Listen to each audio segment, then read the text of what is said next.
China's plans to cut taxes amid an economic slowdown is causing sleepless nights for some of the nation's super rich. They fear that the government may make up for the shortfall in revenue by going after their wealth.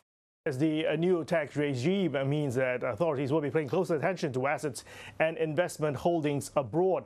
An estimated $1 trillion worth of personal wealth stashed abroad by Chinese nationals as well as corporates.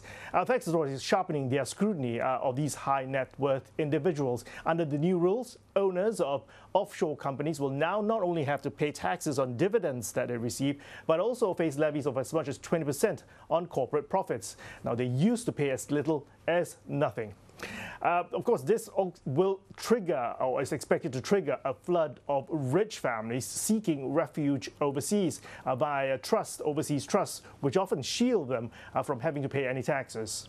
Another one, overseas shell companies are also becoming easier to track for authorities as China embraces the International Data Sharing Agreement, also known as Common Reporting Standard, or CRS.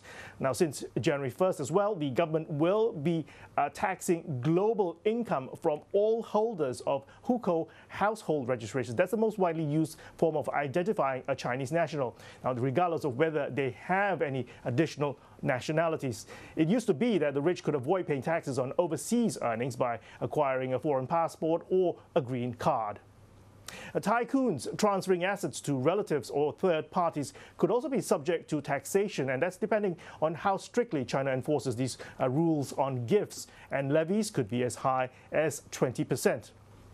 Remember, China needs really to top up its coffers in preparation for an expected slowdown in 2019. Now, GDP growth during the third quarter of 2018 decelerated to 6.5%. That's the lowest growth since the 2008 global financial crisis.